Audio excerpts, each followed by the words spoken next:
Hello guys, so today we are going to start with our next chapter, which is chapter number 5, law of torts. ठीक है?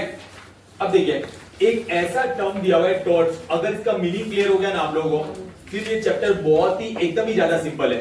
और plus आप लोगों के मैं चेहरे पे भी देख सकता हूँ, थोड़ा सा मतलब कंपेरेटिवली थोड़ा डर कम लग रहा है नए चैप्टर से, क्योंकि है ना ये चैप्टर थोड़ा अपना अपना लग रहा होगा आप लोगों को, स्पेशली उनको जिन्होंने CACT क्लियर करके आए। सर हम तो ग्रेजुएशन से बाद आए हैं CS में, हमने तो थोड़ी ना पढ़ा हुआ है, तो भाई मैं किसी को नहीं पूछूंगा किसको कितना आता है, मैं अपने हिसाब से पढ़ाते जाऊंगा। जैसे हम नॉर्मल चैप्टर हर चैप्टर पढ़ते हैं, इसी चैप्टर में भी हम लोग कोई 1 या 2 दिन में नहीं, बहुत सारे दिनों में कंप्लीट करने वाले हैं। ठीक है, लाइक अवर अदर चैप्टर्स। ठीक है, चलिए सबसे पहले देखते हैं बच्चों क्या टॉर्ट्स। ठीक है, टॉर्ट्स का जनरल मतलब क्या होता है? General meaning wrong. ठीक है, तो कोई भी रॉन्ग चलेगा या सिविल रॉन्ग होना चाहिए? Civil wrong. सिविल रॉन्ग जैसे कि बोले तो भाई धक्का मुक्की हो गई, ठीक है, किसी को चीजें मिल गई, मुझे खोई हुई चीजें मिल गई वगैरह, तो ऐसे जो आए दिन छोटे मोटे रॉन्ग्स होते रहते हैं, तो they are all the part of the torts. They are all the part of the torts. ठीक है, तो सबसे पहले जो है ना इसकी बहुत सारी डेफिनेशन दी मैंने, एक लिमिटेशन एक्ट में जो है इन्होंने टॉर्ट्स का मतलब बताया हुआ वो उठाई हुई है। Section 2M of the limitation act जो है डिफाइन किया हुआ है, ये पॉइंट एकदम आराम से पढ़ते हैं ये, और नीचे एलिमेंट्स में 3 पॉइंट दिए हुए, वो क्लियर हो गए, आज का बैच वसूल आप लोगों का। ठीक है, तो क्या दिया बच्चों?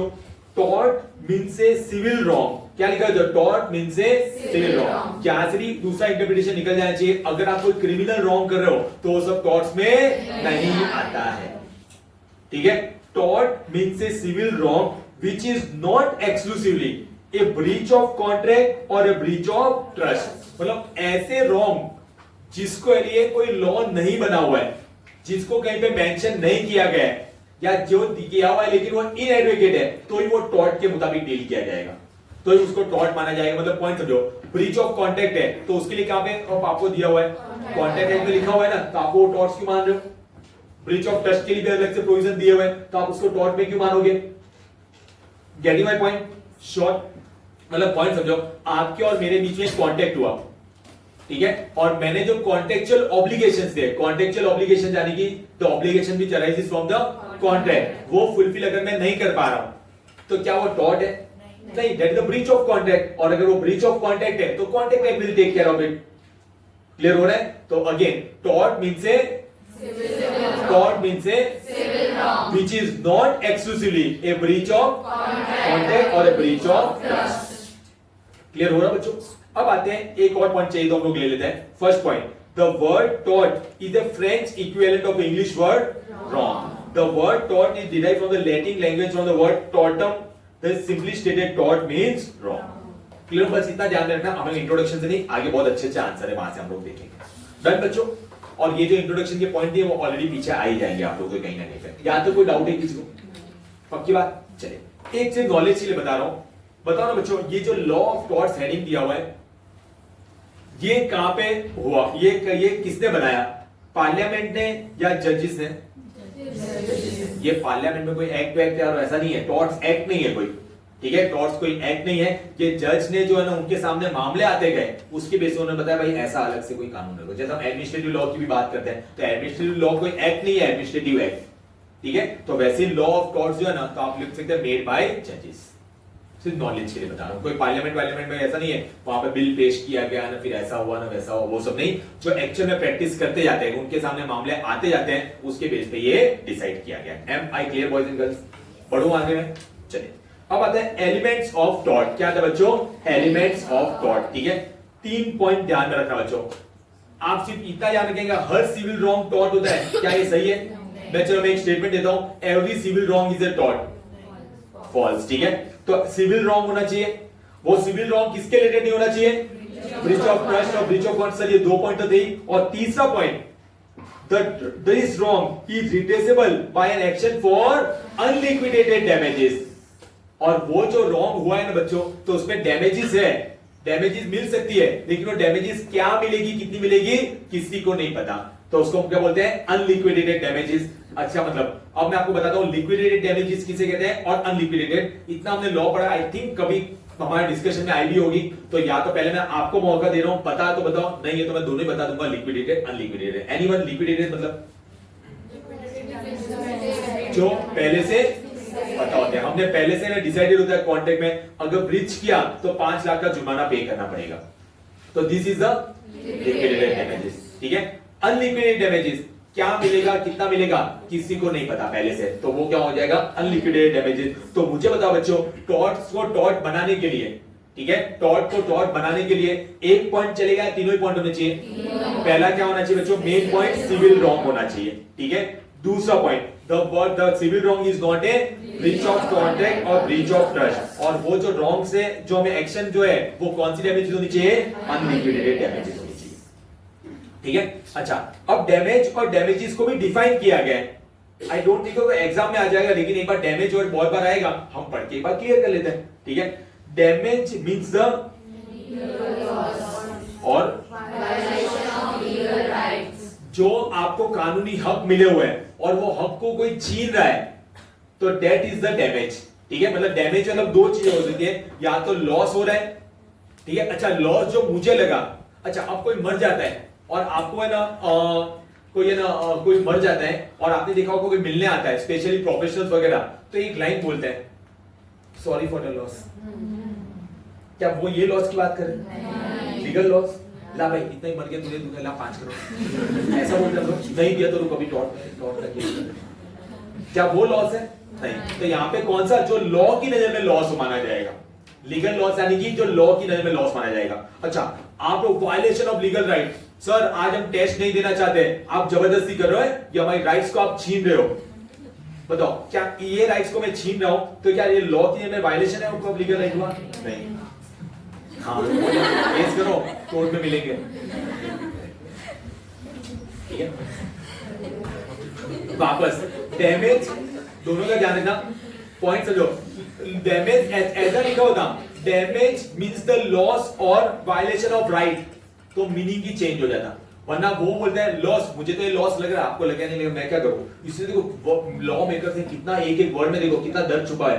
डैमेज मींस द लीगल, आपको सिर्फ सालों गाने में ही दर्द सुनाई देता है, सर वो गाने के लिरिक्स सुने, अब तुम ही हो, कितना सर दर्द है, क्लियर हुआ, सालों वो दर्द तुम्हें दिखाई देता है। यहाँ पे वर्ड देखो, damage means the legal loss, यानी जो लॉ की नजर में लॉस है। आप बोलेंगे सर, वो बोले सॉरी फॉर योर लॉस और उसने मुझे 5 करोड़ नहीं दिए, जरा दिलाना ना, वो लॉस नहीं, जो लॉ की नजर में लॉस है, या लॉ की नजर में वो क्या है, लीगल राइट का वायलेशन हुआ है, ठीक है। डैमेजेस मॉनेटरी भी हो सकती है, pecuniary, monetary pecuniary one and the same ही हो गया, और compensation in terms of money. Further the damages क्या हो सकता है बच्चों, लिक्विडेटेड एंड अनलिक्विडेटेड। मुझे बताओ बच्चों, टॉर्च में किसके लिए जगह है, बहुत बढ़िया, बहुत बढ़िया, बहुत बढ़िया, ठीक है। अब नीचे एग्जांपल जो दिया ना, उसका आपको क्लियर कट हो जाएगा, what is breach of contract और कब आप टॉर्च माना जाएगा उसको, ठीक है। अच्छे से देखिए, पहला example, an action against the railway company for loss of goods in carriage is due to presence of contract। होता है ना रेलवे, आपने वो देखो ट्रेन रेलवे स्टेशन पे खड़ी हो, कोई ट्रेन है, ट्रेन है, ट्रेन है, अरे ये तो मालगाड़ी है। मालगाड़ी मतलब हिंदी वर्ड यूज किया, मतलब अंग्रेजी में बताओ क्या होता है मालगाड़ी, मतलब गुड्स ट्रेन। बताइए, ये तो सर मालगाड़ी कौन बोलता है, सो चीप, गुड्स ट्रेन, मैं तो मालगाड़ी बोलता हूँ भाई, बॉयज तुम लोग नहीं बोल सकते। तो कौन सा बच्चों, शान गुड्स ट्रेन, ठीक है। तो पॉइंट समझो बच्चों, अगर आपने शान गुड्स मतलब ट्रेन के थ्रू आपने कोई गुड्स भेजे हुए, ट्रेन के थ्रू क्या किया बच्चों, कोई गुड्स भेजे हुए, ठीक है, और अगर वो टाइमली नहीं पहुंचे, बताओ टॉर्च का मामला है या कॉन्ट्रैक्ट का मामला है। लेकिन आप एज ए पैसेंजर वहां पे क्या कर रहे हो, ट्रैवल कर रहे हो, रेलवे के थ्रू ट्रैवल कर रहे हो, और रेलवे के एम्प्लॉयज जो है वो आपके खिलाफ बर्ताव अच्छे से नहीं कर रहे, तो ये कौन सा मामला हो गया, टॉर्च का मामला है। देखो, but any action by a passenger for any injuries occurred due to negligence of the railway employee is a tort, ठीक है। आप बाथरूम में गए 2 नंबर के लिए रेलवे में और पानी बंद कर दिया उसने, कि उसको पता चला, आपने उसकी कंप्लेन कर दी ऑनलाइन ऑर्डर, ये तो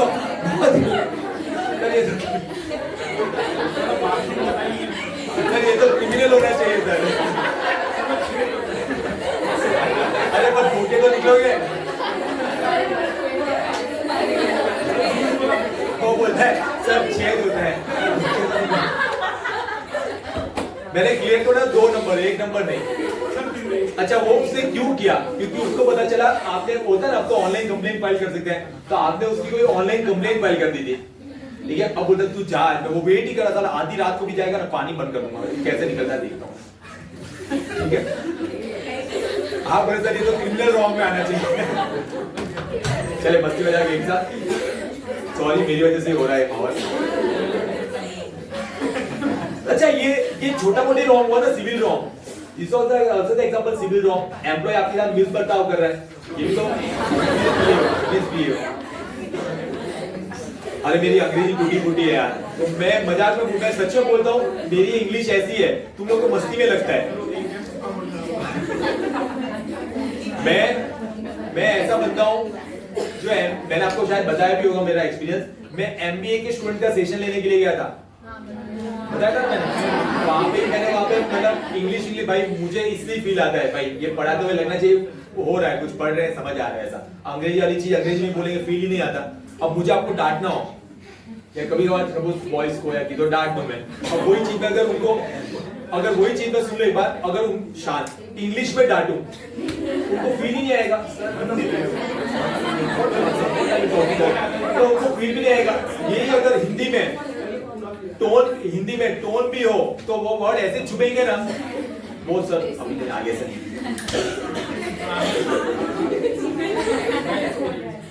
बैक टू स्टडी। चले शांत, ठीक है, पानी चालू हो गया, बढ़ते हैं आगे। अब आई होप आपको शांत प्लीज, ऑनलाइन वालों को बहुत ज्यादा डिस्टर्बेंस हो जाएगा। अच्छा अब एक शांत, breach of contact of tort, दोनों में फर्क पता चलेगा, पक्की बात, बड़े आ गया, ठीक है। चल अब दूसरा एग्जांपल आपको पढ़ना हो तो पढ़ लीजिएगा। नेक्स्ट आते हैं, अब आते हैं मेन एग्जामिनेशन वाले points. Kinds of tortious liability and general conditions, मिला।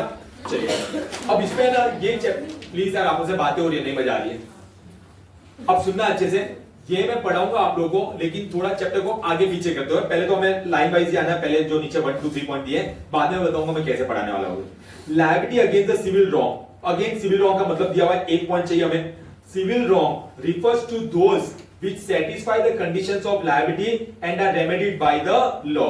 When someone loses money due to negligence of another, this is known as civil wrong. ठीक है सर, मैंने ना किसी को बोला कि भाई ये पैसे हाथ में पकड़, मेरे पैसे हाथ में पकड़, मैं सुसु करके आता हूँ, मैंने उसको बोला जेब के अंदर डाल दे, मैंने उसको बोला था जेब के अंदर डाल दे, ये खतरों का खिलाड़ी था, ऐसे लोगों के सामने गिन रहा था, एक आया बाइकर और छीन के लेके चला गया, ठीक है, उसने मेरे पैसों का नुकसान किया है नहीं किया?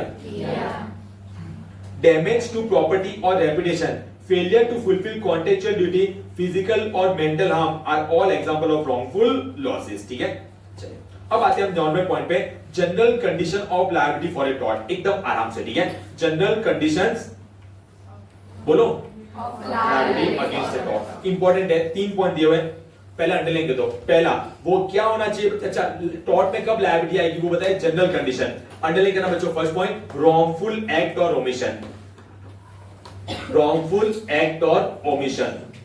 दूसरा लीगल डैमेज, दूसरा कौन सा बच्चों, लीगल डैमेज। और तीसरा लीगल रेमेडी, तीसरा क्या पॉइंट बच्चों, लीगल रेमेडी। तो मुझे बता बच्चों, तीनों ही चीजें साथ में सेटिस्फाइड होगी तो वो टॉर्ट में आएगा, या तीनों में से एक कंडीशन सेटिस्फाइड हुई तो भी आ जाएगा? तीनों साथ में होनी चाहिए, ठीक है। पहला आपने कोई रॉन्गफुल एक्ट किया होना चाहिए, एक्ट या ओमिशन मतलब जो करना था और गलत तरीके से किया, या फिर करना था और किया ही नहीं, दैट इज द ओमिशन, ठीक है। अच्छा उसके लिए उसको लीगल डैमेज होनी चाहिए, आप बोले मुझे डैमेज हुई, वो नहीं काउंट होगा, जो लॉ की नजर में डैमेज हो वो काउंट होगा। और तीसरा उसकी कोई ना कोई रेमेडी अवेलेबल होनी चाहिए, और वो रेमेडी कौन सी, आप सॉल्यूशन बताओगे वो या लीगल रेमेडी? यहां तक क्लियर हुआ? आइए 3 पॉइंट को डिस्कस करते हैं, ये रॉन्गफुल एक्ट और ओमिशन। चलिए पढ़ते हैं। It should be judicially affect any of the above mentioned interests and protected by law.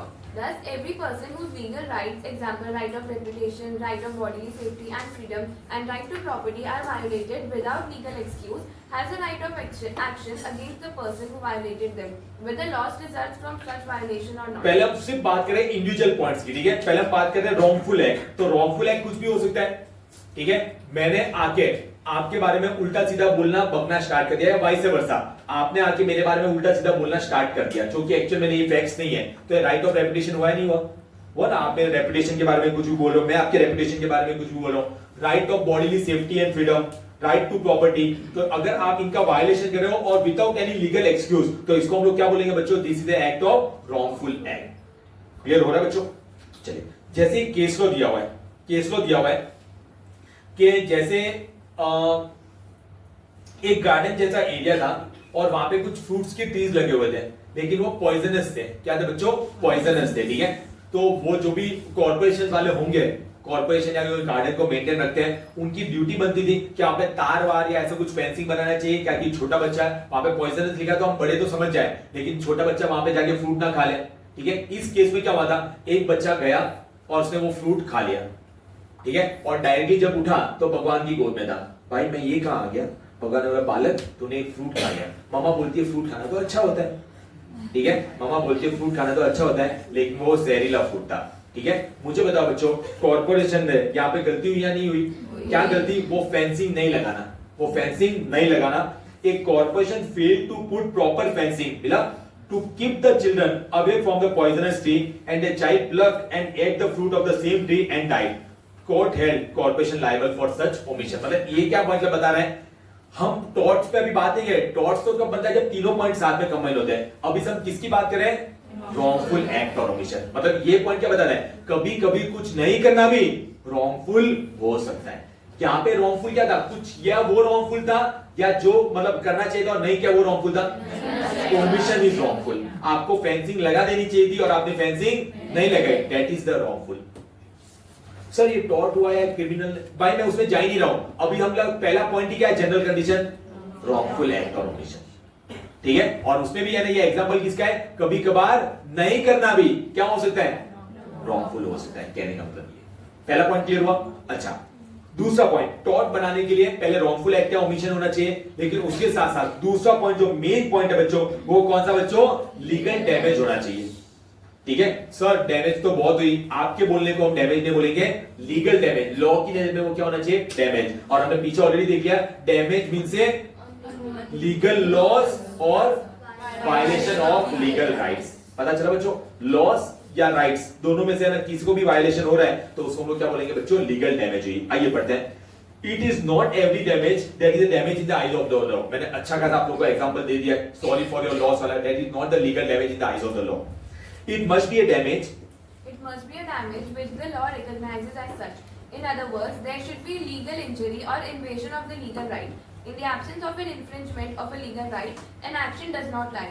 Also, where there is infringement of a legal right, an action lies even though no damage may have been caused. Cost, ठीक है। अगर legal right का violation हो रहा है, जैसे किसी ने आपकी रेपुटेशन के बारे में कुछ बोला तो मॉनेटरी नुकसान कुछ नहीं हुआ सपोज, तो भी वो वायलेशन है या नहीं है? है। वो डैमेज आपको मिलेगा। क्लियर हो रहा है बच्चों? तो कहने का मतलब क्या है? आपके बोलने से हम नहीं मान लेंगे कि डैमेज है, वो किसी नजर में होना चाहिए? लॉ की नजर में होना चाहिए। अब इससे जो है ना एक केस आया था एचडी वर्सेस वाइट, ठीक है।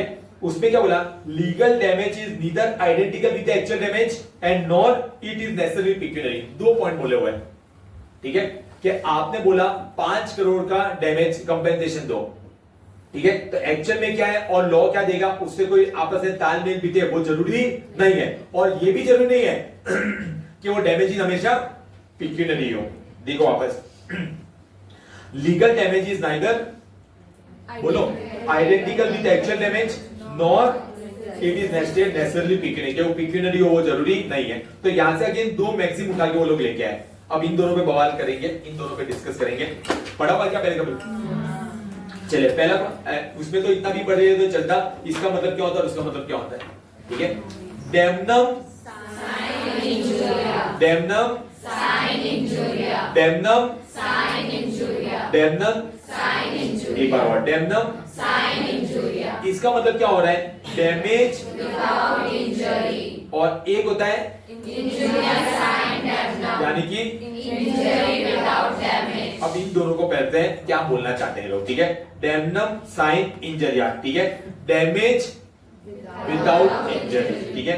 चलिए, डेमनम मींस हार्म, लॉस और डैमेज इन रिस्पेक्ट ऑफ या तो मनी, safeguard health etc. और इंजरिया मतलब क्या होता है बच्चों? Infringement of right content bye the law on the plaintiff, ठीक है। अच्छा, इस मैक्सिम का मतलब क्या होता है? In a given case a man may have suffered, A man may have suffered damage and yet have no action in tort because the damage is not to an interest protected by the law of tort. आपको नुकसान हुआ है, आपको damage हुई है, मानते हैं, हमारी सहानुभूति आपको डैमेज हुई है, ठीक है, लेकिन लॉ उसको डैमेज नहीं मान, लीगल डैमेज नहीं मान रहा है, ठीक है। देखो क्या लिखा है, a man may have suffered damage, मिला, and yet have no action in tort because the damage is not to an interest protected by the law of tort. तो वही लिखा है damage without injury. Therefore, causing damage, however substantial, to another person is not actionable in law unless there is a violation of legal. आपको नहीं लगता हमने वो point already discuss कर लिया कि आप आके बोल रहे हो भाई मुझे डैमेज हुआ, इसको हम डैमेज बोलते हैं, लेकिन लॉ बोलता है सॉरी ब्रो, इसके लिए लॉ में कोई जगह नहीं है कि इस डैमेज की तेरे को भरपाई करवा के देना है। बढ़ो बच्चों आगे। एक और इन्होंने ग्लोस्टर ग्रामर स्कूल केस वाला पॉइंट दिया हुआ है। In this case defendant after leaving Planter's school where he worked as a teacher started his own school. Being a teacher of standing, many students of Planter's school left and enrolled themselves standing यानी कि अच्छी reputation वाला into defendant school. Planter filed a suit for monetary damages incurred by his रुकना, बताओ plaintiff का नुकसान हुआ है नहीं हुआ? एक टीचर जो अच्छा टीचर था, अच्छी रेपुटेशन वाला टीचर था, पहले पढ़ाया, उसके पढ़ाने की ट्रिक बच्चों ने देख लिया और फिर वो डिफेंडेंट ने क्या कर दिया, वो जो टीचर था उसने अपनी अलग से स्कूल स्टार्ट कर दी। प्लेंटिफ ने केस फाइल कर दिया, मुझे डैमेज हुआ है, बताओ कोर्ट क्या बोलेगा? डैमेज हुआ है नहीं हुआ है? हुआ है, डैमेज हुआ है, नुकसान तो हुआ है ना, बच्चे जाके उधर एडमिशन ले लिया, तो डैमेज हुआ है नहीं हुआ? हुआ है, लेकिन क्या लॉ बोलेगी प्रोटेक्शन मिलेगा? नहीं। देखो क्या लिखा, court held that the defendant is not liable because compensation is no ground of action even though monetary loss is. तो आपको इसका कोई एक आंसर नहीं है, आपको फैक्ट्स और सर्कमस्टेंसेस को देखते हुए डिसाइड करना पड़ेगा। बच्चों क्लियर हुआ है नहीं हुआ? वापस बताओ एक बार, ठीक है। चलो अगर मैं बताता हूं, एक टीचर एक स्कूल में पढ़ाता था, सॉरी एक सपोज आपने एक स्कूल स्टार्ट की हुई थी, ठीक है, 8-10 साल तक वो स्कूल बढ़िया से चला रहे थे, अचानक से एक टीचर आता है, ठीक है, तारे जमीन पर जैसा आमिर खान जैसा, वो आता है टीचर, 2 साल में बच्चों का दिल जीत लेता है, उसको ऐसा लगता है यार बच्चे मेरे से बहुत ज्यादा जुड़े हुए हैं, ठीक है, और वो है ना क्या कर देता है, आमिर खान जो तारे जमीन पर जैसा टीचर था, वो अपनी अलग से स्कूल स्टार्ट कर देता है। तो वो जो बच्चे जो थे वहां से निकल के, ऐसा नहीं बोला सारे निकल गए, कुछ बच्चे निकले, ज्यादा बच्चे निकल के आमिर खान वाली स्कूल जो आपने टीचर रखा था उसकी स्कूल में एडमिशन ले लेते हैं। तो वो जो आप लोग थे जिन्होंने स्कूल स्टार्ट की थी, आपने कोर्ट में केस फाइल किया, ऐसा इसने जो किया नए टीचर ने किया, मेरा बहुत ज्यादा नुकसान हो गया, ठीक है, उसको बोलो स्कूल बंद करें। बताओ कोर्ट क्या बोलेगी? पहले तो आपका नुकसान हुआ है नहीं हुआ, लेकिन क्या लॉ की नजर में नुकसान है? नहीं, यही तो बोलना चाहते हैं। पता चला बच्चों? शांति है, घर पे आके वापस एक बार पढ़ना, एक बार में समझ आ जाएगा। चलिए नेक्स्ट, अब आता है इंजरिया सीने डैमनम, मिला? चलिए, it means injury without damage, that is where there is no damage resulted yet it is an injury or wrong in tort, that is where there is infringement of legal right not resulting in harm but plaintiff can still sue in the, ठीक है। बता दो मैं आप लोगों को इसका भी एग्जांपल, एक बार में क्लियर हो जाएगा। आपका बंगलो है, बाहर गार्डन एरिया है और गार्डन एरिया में बहुत सारे फ्रूट्स के ट्रीज लगे हुए हैं, ठीक है। आई थिंक आपको ऐसा कोई एग्जांपल याद है, मैंने इंटेंशनली समझाया होगा, लेकिन इस बार हम कुछ गलती नहीं करेंगे, ठीक है, मतलब इस बार एप्पल नहीं तोड़ेंगे। क्या क्या ये एग्जांपल को अलग रखना, बंगलो है, बाहर गार्डन एरिया है, गार्डन एरिया में बहुत सारे फ्रूट्स और वेजिटेबल के ट्रीज है। एक बंदा जो है उसको मतलब अगर गार्डन के बाहर से हो तो उसको पूरा ऐसे सी शेप में घूमते हुए इस तरफ आना पड़ेगा, उसका इतना कौन घूमेगा, इससे जो डायरेक्टली गार्डन जा ही रहा है तो वो गार्डन में होते हुए रोज इधर से उस पार हो जाता, इधर से उस पार हो जाता।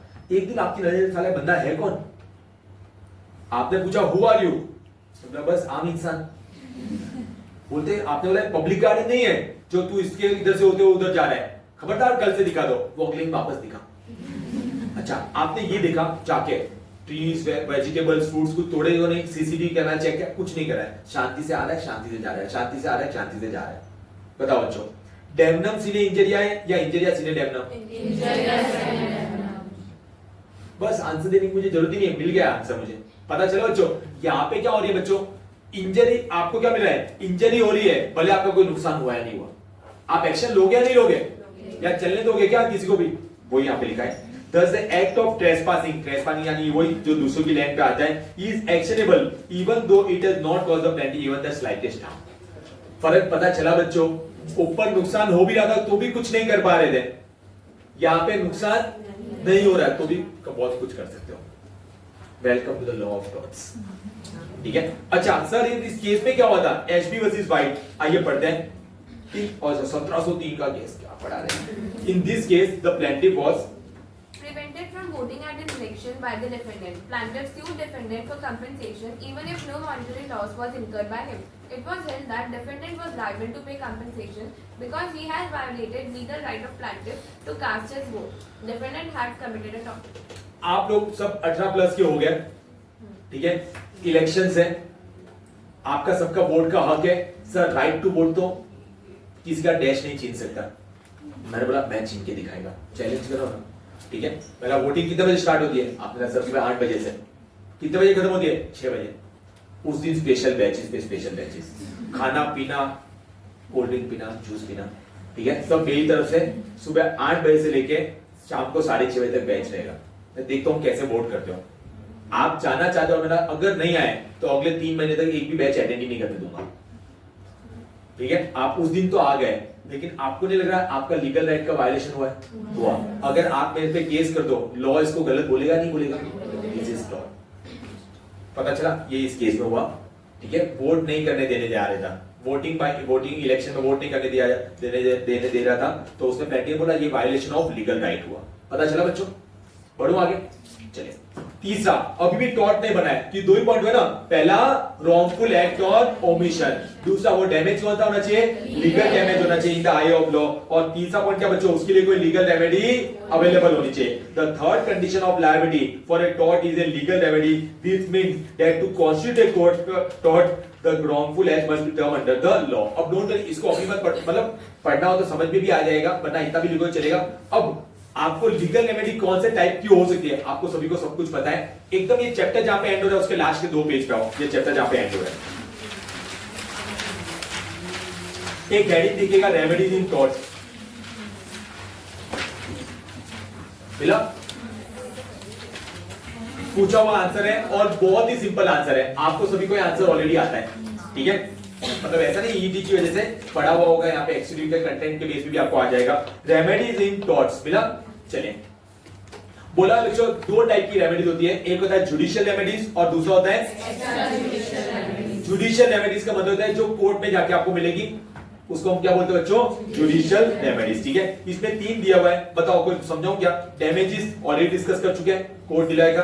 दूसरा इंजंक्शन, अच्छा मुझे बता बच्चों, इंजंक्शन आपने जितना भी पढ़ा है, मेनली मैं स्पेसिफिक रिलीफ एक्ट में पढ़ाता हूं। इंजंक्शन मतलब हमेशा रोकना ही होता है, या कभी कभार कुछ करने का भी बोलते तो भी इंजंक्शन हो सकता है। प्रोहिबिटेड और मैंडेटरी 2 टाइप के इंजंक्शन होते हैं मेनली, ठीक है, मेनली 2 टाइप के। और तीसरा कौन था, स्पेसिफिक रेस्टिट्यूशन ऑफ प्रॉपर्टी।